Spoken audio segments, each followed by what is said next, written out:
Ladies and gentlemen, I'd like to introduce you now to Rod Martin.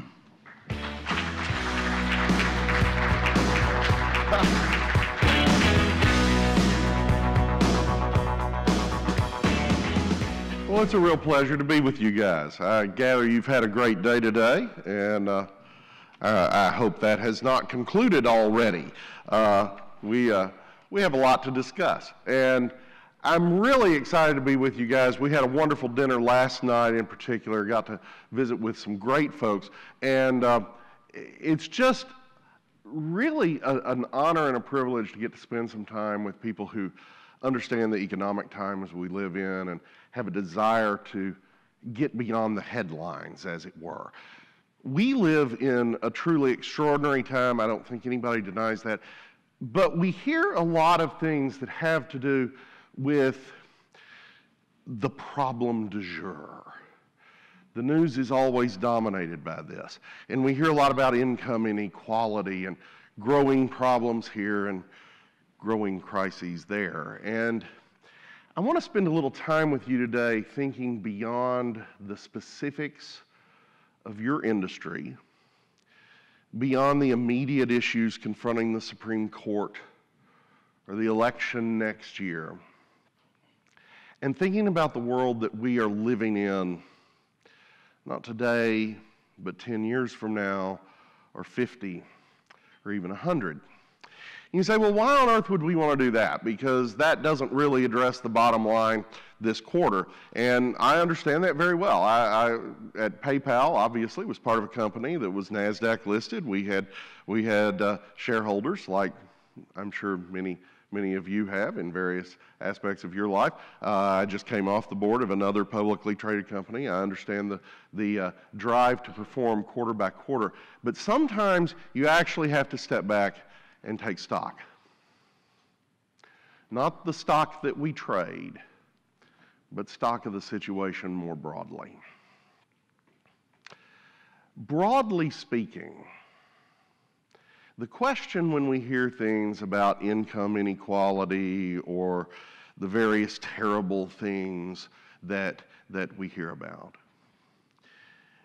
we miss the bigger issue, which is that today we are toward the end, I would say about 250 years into a 300-year process of eradicating objective poverty.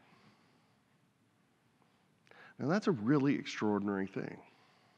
And I think when we think about income inequality in particular, what we really miss is this idea of objective wealth. And so let me step back into time and have you think about this. My son is a doctor. He's at the Mayo Clinic in Jacksonville, so he's very well educated and very good at what he does.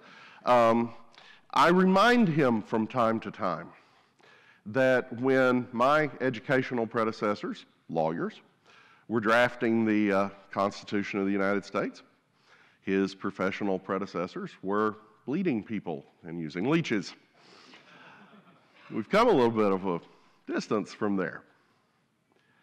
The better thing to pull from that gentle nudge is this. A king lived worse in the middle of the 18th century than the poorest person on welfare anywhere in the United States does today. And when you think about that for a second, it's easy to poke holes in that and say, well, but he doesn't live in the Palace of Versailles, and he doesn't have privilege, and he doesn't get to tell people what to do. Okay, fair. But I want to remind you, in the context of what I just said, that George Washington, the closest thing this country could have had to a king, who was present at, chaired the convention, helped create that wonderful Constitution, actually died because his doctors bled him. In 1799, the man died because his doctors, trying to cure him, drained too much blood out of his veins. And I ask you, what are the chances that will actually happen to you? George Washington, for all of his majesty, all of his ceremony, all of his honor, all of the power and wealth he had at his command, couldn't get an aspirin. Really? Woodrow Wilson, as you know, got to the end of his presidency, and his wife ended up sort of running the country for a while, a little bit of a disconcerting situation if there ever were one, because he basically was bedridden. And doctors today will tell you that it's probably because of extreme untreated high blood pressure. How many of you have high blood pressure? Yeah, me too. I'd probably be dead if I didn't have those little pills they give me all the time. Woodrow Wilson kind of left the country unattended for a year and a half for something that we treat without a thought. So, or let's try another one. Here's something you might not have thought about. You see this? Anybody got something like this?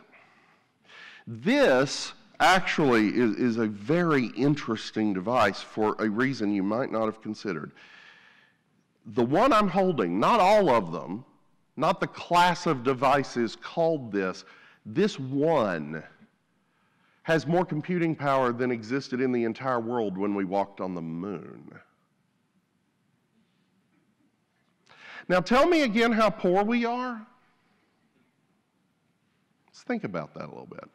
And actually, if you're wondering what on earth this would have to do with yacht brokers, think about this. Is it a better solution for you to have a handful more guys get richer, or is it better for you to have everyone who wants a yacht able to buy one?